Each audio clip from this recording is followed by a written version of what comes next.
നമസ്കാരം.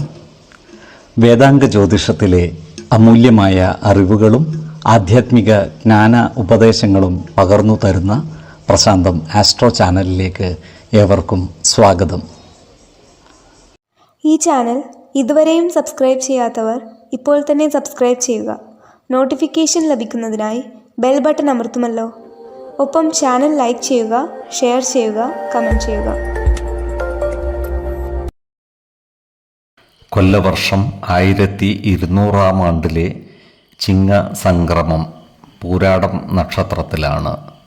ചിങ്ങം 1-ാം തീയതിയിലെ ഗ്രഹനില അനുസരിച്ച് ഇടവം രാശിയിൽ സർവേശ്വരകാരകനായ വ്യാഴവും കുജനും ഗുളികനും, ചിങ്ങം രാശിയിൽ ആദിത്യനും ബുധനും ശുക്രനും, കന്നിയിൽ ശിഖിയും, ധനുരാശിയിൽ ചന്ദ്രനും, കുംഭത്തിൽ ശനിയും, മീനം രാശിയിൽ രാഹുവും സ്ഥിതി ചെയ്യുന്നു.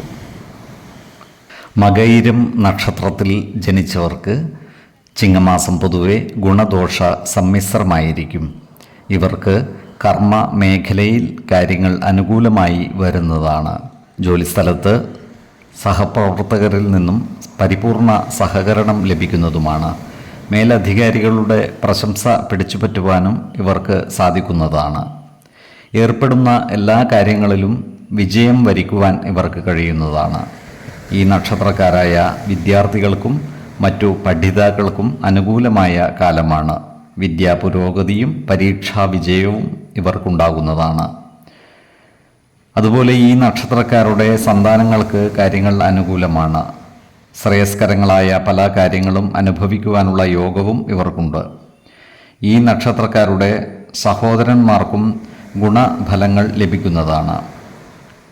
ഈ നക്ഷത്രക്കാർക്ക് സർക്കാരിൽ നിന്നും അനുകൂലമായ ഉത്തരവുകൾ ലഭിക്കുന്നതാണ്. സർക്കാർ ആനുകൂല്യങ്ങൾക്കായി അപേക്ഷ സമർപ്പിച്ചിട്ടുള്ളവർക്കും കാര്യങ്ങൾ നേടിയെടുക്കുവാൻ സാധിക്കുന്നതാണ്. മിഥുനക്കൂറുകാരായ ഈ നക്ഷത്രക്കാർക്ക് ദൂരയാത്രകൾ ആവശ്യമായി വരുന്നതാണ്. ഇവർ സാമ്പത്തിക കാര്യങ്ങൾ കൈകാര്യം ചെയ്യുമ്പോൾ ജാഗ്രത പാലിക്കേണ്ടതുമാണ്. മനോവിഷമം ഉണ്ടാക്കുന്ന ചില കാര്യങ്ങളെ ഇവർക്ക് അഭിമുഖീകരിക്കേണ്ടതായി വന്നേക്കുവാൻ ഇടയുണ്ട്. എന്നാൽ അത്തരം സന്ദർഭങ്ങളിൽ സമചിത്തതയോടുകൂടി ആത്മവിശ്വാസം നഷ്ടപ്പെടുത്താതെ പ്രശ്നങ്ങളെ അഭിമുഖീകരിക്കുവാൻ പരിശ്രമിക്കേണ്ടതാണ്. ഏത് പ്രതിസന്ധികളെയും ഇച്ഛാശക്തിയോടെ അതിജീവിക്കുവാൻ ഇവർക്ക് സാധിക്കുന്നതുമാണ്. ഈ നക്ഷത്രക്കാർ ആരോഗ്യ കാര്യങ്ങളിലും ജാഗ്രത പാലിക്കുന്നത് ഗുണകരമായിരിക്കും.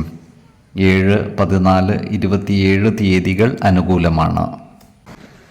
ഈ നക്ഷത്രക്കാർ ജനിച്ച സമയത്തെ അടിസ്ഥാനമാക്കിയുള്ള ജാതകത്തിലെ ലഗ്ന രാശിയുടെയും ലഗ്ന അധിപന്റെയും സ്ഥിതിയും ശുഭ പാപ ഭാവങ്ങളുടെ സ്ഥിതിയും ഓരോ രാശിയിലെയും ഗ്രഹങ്ങളുടെ സ്ഥിതിയും അനുസരിച്ച് ഇവരുടെ പൊതുഫലത്തിൽ ഏറ്റക്കുറച്ചിലുകൾ ഉണ്ടാകുവാനിടയുണ്ട്.